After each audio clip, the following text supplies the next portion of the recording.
ಕೆಪೆಕ್ ಸಂಸ್ಥೆ ಬೆಂಗಳೂರು, ದಕ್ಷಿಣ ಕನ್ನಡ ಜಿಲ್ಲಾ ಪಂಚಾಯತ್ ಮತ್ತು ಉದಯವಾಣಿ ಪತ್ರಿಕೆಯ ಸಹಯೋಗದೊಂದಿಗೆ ಗುಣಮಟ್ಟ ಸುಧಾರಣೆ, ರಫ್ತು ಉತ್ತೇಜನೆ, ಕಾಳುಮೆಣಸು, ಗೇರು ಮತ್ತು ಕೋಕೋ ಬೆಳೆಗಳ ಉತ್ತಮ ಕೃಷಿ ಪದ್ಧತಿಗಳು ಮತ್ತು ಸಂಸ್ಕರಣೆ ಕುರಿತು ತರಬೇತಿ ಕಾರ್ಯಕ್ರಮ ಗುರುವಾರ ದಕ್ಷಿಣ ಕನ್ನಡ ಜಿಲ್ಲಾ ಪಂಚಾಯತ್ನ ನೇತ್ರಾವತಿ ಸಭಾಂಗಣದಲ್ಲಿ ನಡೆಯಿತು. ದಕ್ಷಿಣ ಕನ್ನಡ ಜಿಲ್ಲಾಧಿಕಾರಿ ಎಚ್.ವಿ. ದರ್ಶನ್ ಅವರು ಕಾರ್ಯಕ್ರಮವನ್ನು ಉದ್ಘಾಟಿಸಿದರು. ದಕ್ಷಿಣ ಕನ್ನಡ ಜಿಲ್ಲಾ ಪಂಚಾಯತ್ ಸಿಇಒ ನರ್ವಾಡೆ ವಿನಾಯಕ ಕಾರ್ಬರಿ, ಉದಯವಾಣಿ ಮಣಿಪಾಲದ ಸ್ಥಾನಿಕ ಸಂಪಾದಕ ಎ. ಕೃಷ್ಣ ಭಟ್ ಅಳದಂಗಡಿ ಸೇರಿದಂತೆ ಗಣ್ಯರು ಉಪಸ್ಥಿತರಿದ್ದರು. ಕೆಪೆಕ್ ಬೆಂಗಳೂರು ವ್ಯವಸ್ಥಾಪಕ ನಿರ್ದೇಶಕ ಸಿಎನ್ ಶಿವಪ್ರಕಾಶ್ ಅಧ್ಯಕ್ಷತೆಯನ್ನ ವಹಿಸಿದ್ದರು. ವಾಣಿಜ್ಯ ತೆರಿಗೆ ಇಲಾಖೆ ಜಂಟಿ ಆಯುಕ್ತರಾದ V. Kumar, Lakshapathi N. Nayak, lead bank manager Kavitha Shetty, Shivakumar ವಿವಿಧ ಮಾಹಿತಿಯನ್ನ ಹಂಚಿಕೊಂಡರು.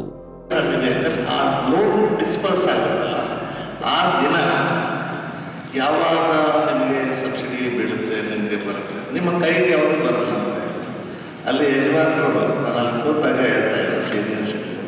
ರೈತರ ಸಮ್ಮೇಳನ ಸಮಾವೇಶ ಅಂತ ಇದು ಮಾಡಿದಾಗ ಮಂಗಳೂರಲ್ಲಿ ಜನ ಬರ್ತಾರೋ ಇಲ್ಲೋ ಅಂತ ಯಾವಾಗಲೂ ನಾವು ಅನ್ಕೊತಿದ್ವಿ ಅಂತ. ಬಟ್ ಇವತ್ತು ಇಂಥ ಒಂದು ದೊಡ್ಡ ಸಭಾಂಗಣದಲ್ಲಿ ಅವ್ರು ಬರೋದಕ್ಕಿಂತ ಮುಂಚೆನೇ ಬಹಳಷ್ಟು ಜನ ಬರ್ತಿದ್ರು ಅಂತ ಹೇಳ್ತಾ ಇದ್ರು. ಅದರಲ್ಲೇ ಗೊತ್ತಾಗುತ್ತೆ ನಮ್ಮ ಜಿಲ್ಲೆಯಲ್ಲೂ ಕೂಡ ಆಸಕ್ತರು ಕಮರ್ಷಿಯಲ್ ಆಗಿ ಮಾಡುವಂಥ ಬೆಳೆನಾರು ಆಗಿರ್ಬೋದು ಅಥವಾ ಬೇರೆ ಯಾವುದೇ ರೀತಿಯ ಬೆಳೆ ಆಗಿರ್ಬೋದು ಹೆಚ್ಚು ಹೆಚ್ಚು ಇಂಪ್ರೂವ್ಮೆಂಟ್ ಮಾಡೋದಕ್ಕೆ ಯಾವಾಗಲೂ ಕೂಡ ಅವಕಾಶ ಇದ್ದೇ ಇರುತ್ತೆ.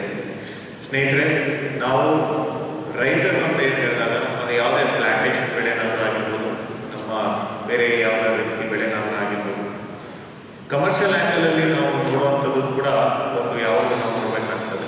ಯಾಕಂದರೆ ಈಗಿನ ಒಂದು ಕಾಲದಲ್ಲಿ ಕಮರ್ಷಿಯಲ್ ವಯಬಿಲಿಟಿ ಅಂತ ನಾವೇನು ಹೇಳ್ತೀವಿ ಅದು ಇಲ್ಲ ಅಂತ ಹೇಳಿದ್ರೆ ಬಹಳಷ್ಟು ರೈತರು ಆ ಒಂದು ಬೆಳೆನ ಬೆಳೆಯೋದಕ್ಕೆ ಮುಂದೆ ಬರೋದಿಲ್ಲ.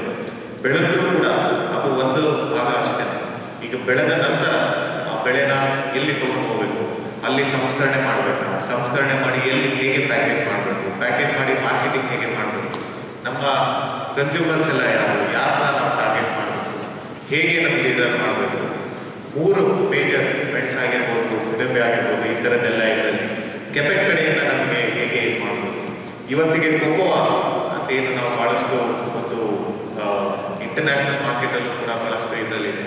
ನಮ್ಮ ರೈತರು ಆ ಒಂದು ಇಂಟರ್ನ್ಯಾಷನಲ್ ಮಾರ್ಕೆಟಲ್ಲಿ ತಮ್ಮ ಬೆಳೆನ ಬೆಳೆದು ಅವರಿಗೆ ಒಂದು ಸಾಗಾಟ ಮಾಡೋದಕ್ಕೆ ಯಾವ್ಯಾವ ಸೆಂಟ್ರಲ್ ಗೌರ್ಮೆಂಟ್ ಮತ್ತು ಸ್ಟೇಟ್ ಗೌರ್ಮೆಂಟ್ನ ಒಂದು ಸ್ಕೀಮ್ ಅಡಿಯಲ್ಲಿ ತಮ್ಮದು ಬರುತ್ತೆ. ನಮ್ಮ ಲೀಡ್ ಬ್ಯಾಂಕ್ ಮ್ಯಾನೇಜರ್ ಕೂಡ ಇಲ್ಲಿ ಇದ್ದಾರೆ. ಇವತ್ತು ಲೀಡ್ ಬ್ಯಾಂಕ್ ವತಿಯಿಂದ ಯಾವ್ಯಾವ ರೀತಿ ಬ್ಯಾಂಕಿನಿಂದ ಸಾಲನಾದರೂ ಆಗಿರ್ಬೋದು ಅಥವಾ ಯಾವುದೇ ಒಂದು ರೀತಿ ಅವರ ಒಂದು ಸಹಾಯ ಹಸ್ತ ಹೇಗೆ ಮಾಡ್ಬೋದು ಅನ್ನೋ ಒಂದು ಮಾಹಿತಿ ಬಗ್ಗೆ, ಜೊತೆಗೆ ನಮ್ಮ 2 ಜಾಯಿಂಟ್ ಕಮಿಷನರ್ಸ್ ಸಹೋದ್ಯೋಗಿಗಳಿದ್ದಾರೆ. ಅವರು ಯಾವ್ಯಾವ ರೀತಿ GST ಇದರಲ್ಲಾಗಲಿ ಯಾವುದು ನಿಮಗೆ GST ಬರುತ್ತೆ, ಯಾವುದು GST ಬರೋದಿಲ್ಲ, ನೀವು ಪ್ಯಾಕೇಜ್ ಮಾಡಿದ್ರೆ GST ಬರುತ್ತಾ, ಸಂಸ್ಕರಣೆ ಮಾಡೋದಲ್ಲೇ ಇದ್ರೆ ಹೇಗೆ ಇದಾಗಿದೆ ಅನ್ನೋದೆಲ್ಲದನ್ನು ಕೂಲಂಕುಷವಾಗಿ ಮಾಹಿತಿ ತಮಗೆ ಕೊಟ್ಟು, ಅದು ಅಲ್ಲದೆ ಅಗ್ರಿಕಲ್ಚರ್ ಇಲಾಖೆಯಿಂದ ಕೂಡ ನಮ್ಮ ಶಿವಕುಮಾರ್ ಅವರು ಪೂರ್ತಿ ಅಗ್ರಿಕಲ್ಚರ್ ಇಲಾಖೆ ಆಲ್ಮೋಸ್ಟ್ 25 ವರ್ಷ, ಈಗ 25 ವರ್ಷದಿಂದ ಇದ್ದಾರೆ. ಭಾಳಷ್ಟು ಬೇರೆ ಬೇರೆ ಜಿಲ್ಲೆಯಲ್ಲಿ ಯಾವ್ಯಾವ ರೀತಿ ಆಗುತ್ತೆ ಅಂತ ಹೇಳ್ತಾರೆ. Best practices of all the ಡಿಸ್ಟ್ರಿಕ್ಟ್ಸ್ನ ನಾವು ಇಲ್ಲಿ ಹೇಗೆ ಮಾಡ್ಬೋದು, ಮಂಗಳೂರಲ್ಲಿ ನಡೆಯುವಂಥ ಬೆಸ್ಟ್ ಪ್ರಾಕ್ಟೀಸ್ನ ಬೇರೆ ಹೇಗೆ ನಾವು ಅಲ್ಲಿಗೆ ತಂದುಕೊಂಡು ಹೋಗೋದು ಅನ್ನೋದು ಒಂದು ಕಾರ್ಯಾಗಾರಕ್ಕೆ ಇವತ್ತು ತಾವೆಲ್ಲ ಇದ್ದಾರೆ. ಈ ಕಾರ್ಯಕ್ರಮವನ್ನು ಆಯೋಜನೆ ಮಾಡುವಂಥ ಕೆಪೆಕ್ನ ಆಗಿರುವಂಥ ಶಿವಪ್ರಕಾಶ್ ಸರ್ ಅವರು, ವೇದಿಕೆಯಲ್ಲಿ ಆಸೀನರಾಗಿರುವಂಥ ಲಕ್ಷ್ಮೀಪತಿ ನಾಯಕ್ ಅವರು, ವಿ. ಕುಮಾರ್ ಅವರು ಮತ್ತು ಲೀಡ್ ಬ್ಯಾಂಕ್ನ ಕವಿತಾ ಮತ್ತು ಈ ಕಾರ್ಯಕ್ರಮಕ್ಕಾಗಿ ದಕ್ಷಿಣ ಕನ್ನಡ ಜಿಲ್ಲೆಯ ಬೇರೆ ಬೇರೆ ಭಾಗಗಳಿಂದ ಕೃಷಿಕರು ಬಂದಿದ್ದೀರಿ, ಕೃಷಿಯ ಆಸಕ್ತರು ಬಂದಿದ್ದೀರಿ. ಈಗಾಗಲೇ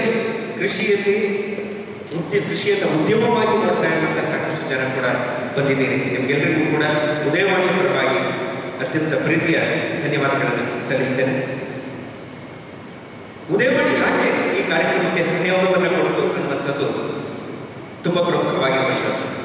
ನಾವು ಯಾವತ್ತೂ ಕೂಡ ಲೋಕಲ್ ಇಕಾನಮಿ ಬೆಳಿಬೇಕು ಅಂತ ಯೋಚನೆ ಮಾಡ್ತಾ ಇರುವಂಥದ್ದು. ನಿಮಗೆ ಗೊತ್ತಿರಬಹುದು, ಮಣಿಪಾಲ್ ಇನ್ಸ್ಟಿಟ್ಯೂಟ್ ಅನ್ನುವಂಥದ್ದು ಇದು ಲೋಕಲ್ ಇಕಾನಮಿಯಿಂದ ಆರಂಭಗೊಂಡು ಗ್ಲೋಬಲ್ ಇಕಾನಮಿಯಾಗಿ ಬೆಳೆದಿರುವಂತಹ ಒಂದು ಅತಿ ದೊಡ್ಡ ಪ್ರತಿಷ್ಠಿತ ಸಂಸ್ಥೆ.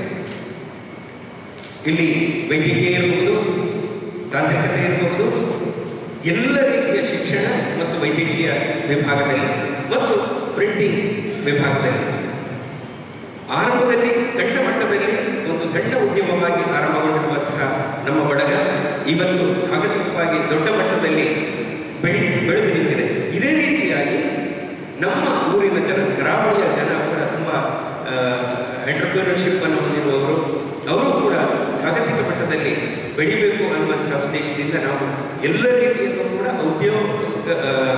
ಔದ್ಯೋಗಿಕ ಕ್ಷೇತ್ರಕ್ಕೆ ಸಾಕಷ್ಟು ಸಪೋರ್ಟನ್ನು ಎಲ್ಲ ರೀತಿಯಲ್ಲೂ ಮಾಡ್ತಾ ಇದ್ದೇವೆ. ಆ ಕಾರಣಕ್ಕಾಗಿ ನಾವು ಈ ಒಂದು ಕಾರ್ಯಕ್ರಮಕ್ಕೆ ನಮ್ಮ ಸಹಯೋಗವನ್ನು ನೀಡಿದ್ದೇವೆ.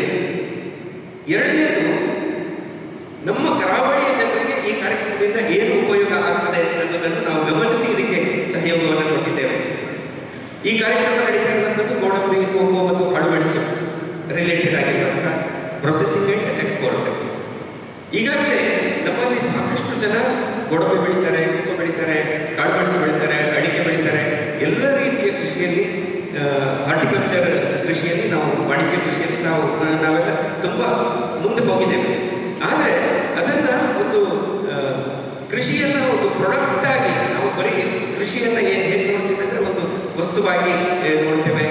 ಆದರೆ ಅದನ್ನು ಒಂದು ಬ್ರಾಂಡ್ ಆಗಿ ಬೆಳೆಸುವಂಥ ಪ್ರಯತ್ನ ನಮ್ಮಲ್ಲಿ ಈಗಷ್ಟೇ ಆರಂಭ ಆಗಿದೆ.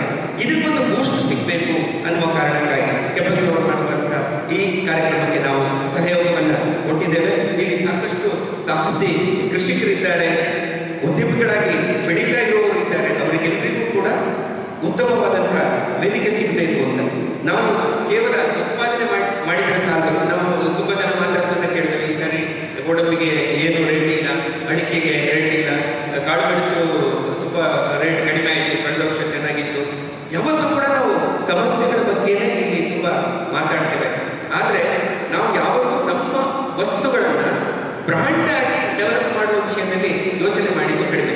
ಇಲ್ಲಿ ನಮಗೀಗ ಸಿಗುವಂಥ ಒಂದು ಅವಕಾಶ, ನಾವು ಪ್ರತಿಯೊಬ್ಬರು ಕೇವಲ ರೈತರಲ್ಲ, ಕೃಷಿಕರಲ್ಲ, ಬದಲಾಗಿ ನಾವು ಉದ್ಯಮಿಗಳು ಅನ್ನುವ ನೆಲೆಯಲ್ಲಿ ಅಥವಾ ಒಂದು ಬ್ರಾಂಡನ್ನು ಕ್ರಿಯೇಟ್ ಮಾಡಬಲ್ಲಷ್ಟು ಸಶಕ್ತರು ಅನ್ನುವ ನೆಲೆಯಲ್ಲಿ ನಮ್ಮನ್ನು ಯೋಚನೆ ಮಾಡಲಿಕ್ಕೆ ಈ ಕಾರ್ಯಕ್ರಮ ಸಹಾಯ ಮಾಡುತ್ತದೆ ಅನ್ನೋ ನೆಲೆಯಲ್ಲಿ ನಾವು ಈ ಕಾರ್ಯಕ್ರಮಕ್ಕೆ ಸಹಕಾರವನ್ನು ಕೊಟ್ಟಿದ್ದೇವೆ. ಇವತ್ತು ಟ್ರೈನಿಂಗ್ ಪ್ರೋಗ್ರಾಮ್ ಇಲ್ಲಿ ಆರ್ಗನೈಸ್ ಮಾಡಿದ್ದೇವೆ. ನೀವೇ ಎಲ್ಲರೂ ಬಂದಿದ್ದೀರಿ, ಫುಲ್ ಕಾಣ್ತಾ ಇದೆ, ಅದಕ್ಕಾಗಿ ತುಂಬ ಖುಷಿ. 2 ಮಿನಿಟ್ಸ್ನಲ್ಲಿ ನಾನು ಹೇಳ್ತೇನೆ. ನಮ್ಮ ದಕ್ಷಿಣ ಕನ್ನಡ ಜಿಲ್ಲೆಯಲ್ಲಿ we are already blessed with lot of plantation lands. ನಮ್ಮದು ಅಗ್ರಿಕಲ್ಚರ್ ಬಹಳ ಕಡಿಮೆ, ಬಟ್ ಹಾರ್ಟಿಕಲ್ಚರ್ ತುಂಬ ಜಾಸ್ತಿ ಇದೆ. ಅರೆಕಾಯಿ ಇರಲಿ, ಕ್ಯಾಶ್ಯೂ ಇರಲಿ, ನಮ್ಮ ಕಡೆ ಚೆನ್ನಾಗಿ ಉತ್ಪಾದನೆ ಆಗುತ್ತದೆ. ಸೊ ಈ formalisation of micro enterprises scheme, PMFME scheme ಅಡಿಯಲ್ಲಿ ನಾವು ಏನು ಮಾಡ್ತೀವಿ ಅಂದರೆ ನಿಮ್ಮೆಲ್ಲರಿಗೆ ಒಂದು ಫಾರ್ಮಲ್ ಸ್ಟೇಟಸ್ ಕೊಡ್ತೇವೆ. ನೀವೇ ಕೋವಿಡ್ ಟೈಮಲ್ಲಿ ನೋಡಿರ್ಬೋದು, ಅಥವಾ ಈಗ ವರ್ಕ್ ಕೂಡ ನಡೀತಾ ಇದೆ, ಅದರಲ್ಲಿ ನೋಡಿರ್ಬೋದು, ಸಾಕಷ್ಟು ಎಕ್ಸ್ಪೋರ್ಟ್ಸ್ನಲ್ಲಿ ಇರಲಿ ಅಥವಾ ಪ್ರೊಡಕ್ಷನ್ನಲ್ಲಿ ಇರಲಿ ಹೆಚ್ಚು ಕಡಿಮೆ ಆಗುತ್ತವೆ. ಸೊ ನೀವೇ ಒಂದು ಫಾರ್ಮಲ್ ಆಗಿ ನೀವೇ ರಿಜಿಸ್ಟರ್ ಆಗಿದರೆ ಮಾತ್ರ ನಿಮಗೆ ಸರ್ಕಾರದಿಂದ ಬೇರೆ ಬೇರೆ ಬೆನಿಫಿಟ್ಸ್ ಕೊಡ್ತಾರೆ. ಅದೊಂದು ಬೆನಿಫಿಟ್ಸ್ ನಿಮಗೆ ಕೂಡ ಸಿಗುತ್ತದೆ. ನೀವೇ ಫಾರ್ಮಲ್ ಆಗಿ ನಿಮ್ಮದು ರಿಜಿಸ್ಟ್ರೇಷನ್ ಇದ್ದರೆ ಮಾತ್ರ ನಿಮಗೆ ಸಿಗುತ್ತದೆ. ಅದಕ್ಕಾಗಿ ಈ ಫಾರ್ಮಲೈಸೇಷನ್ ಅತ್ಯಂತ ಮಹತ್ವಪೂರ್ಣ ಇರುತ್ತದೆ. ಸೊ ಈ ಒಂದು ವರ್ಕ್ಶಾಪ್ನಲ್ಲಿ ನಿಮಗೆ ಹೇಗೆ ಪ್ರೊಡಕ್ಷನ್ ಮಾಡಬೇಕು ಅಥವಾ ಫುಡ್ ಪ್ರೊಸೆಸಿಂಗ್ ಹೇಗೆ ಮಾಡಬೇಕು, ಸೊ ದ್ಯಾಟ್ ನಿಮ್ಮದು ಎಕ್ಸ್ಪೋರ್ಟ್ ಕ್ವಾಲಿಟಿ ಚೆನ್ನಾಗಿರುತ್ತದೆ. ಮತ್ತು ಮೇಜರ್ ನಿಮ್ಮದು ಮಾರ್ಕೆಟ್ ಯುರೋಪ್ ಇರಲಿ ಅಥವಾ ಮಿಡ್ ವೆಸ್ಟ್ ಇರಲಿ ಅಥವಾ ಅಮೆರಿಕಾ ಇರಲಿ, ಅದರಲ್ಲಿ ನಿಮ್ಮದು ಪ್ರೊಡ್ಯೂಸ್ ರಿಜೆಕ್ಟ್ ಆಗಬಾರ್ದು ಅಂತ ಹೇಗೆ ನೀವು ಏನೇನು ಕ್ರಮ ತಗೊಳ್ಬೇಕು ಅಂತ ಇದರಲ್ಲಿ ನಿಮಗೆ ಮಾಹಿತಿ ಸಿಗುತ್ತದೆ. ಸೊ ಈ ಒಂದು ಪ್ರೋಗ್ರಾಮ್ನಲ್ಲಿ ತುಂಬ ಚೆನ್ನಾಗಿ ರಿಸೋರ್ಸ್ ಪರ್ಸನ್ಸ್ ಬಂದಿದ್ದಾರೆ, ICAR ಇಂದ ಬಂದಿದ್ದಾರೆ, ಮತ್ತು KPEC ಆಫ್ಕೋರ್ಸ್ ಇದ್ದಾರೆ, IISR ಇಂದ ಕೂಡ ಬಂದಿದ್ದಾರೆ, ಮತ್ತು ನಮ್ಮ ಕಮರ್ಷಿಯಲ್ ಟ್ಯಾಕ್ಸಸ್ ಟೀಮಿಂದ ಕೂಡ ಬಂದಿದ್ದಾರೆ. ಸೊ ದಟ್ ನಿಮಗೆ ಒಂದು ಪ್ರಾಕ್ಟಿಕಲ್ ಎಕ್ಸ್ಪೋಜರ್ ಕೊಡ್ತಾ ಇದ್ದಾರೆ. ಇದು ಬರೀ ಟೆಕ್ಸ್ಟ್ ಬುಕ್ ನಾಲೆಜ್ ಇಲ್ಲ, ನಿಮಗೆ ಆ್ಯಕ್ಚುಯಲ್ ಆಗಿ ನೀವೇ ಬಿಸ್ನೆಸ್ ಮಾಡುವಾಗ ಅಥವಾ ಎಂಟರ್ಪ್ರೈಸ್ ಮಾಡುವಾಗ ನಿಮಗೆ ಏನೇನು ಪ್ರಾಕ್ಟಿಕಲ್ ನಾಲೆಜ್ ಬೇಕು ಅಂತ ಈ ಒಂದು ದಿನ ವರ್ಕ್ಶಾಪ್ನಲ್ಲಿ ನಿಮಗೆ ಸಿಗುತ್ತದೆ. ಸೊ ನೀವೇ ಬಂದಿದ್ದೀರಿ, ಮತ್ತೊಂದು ಸತಿ ಹೇಳ್ತೀನಿ, ತುಂಬ ಖುಷಿಯಾಯಿತು. ಈ ಪ್ರೋಗ್ರಾಮ್ಗೆ ನಿಮ್ಮೆಲ್ಲರಿಗೆ all the best and best wishes for your future enterprises. Thank you.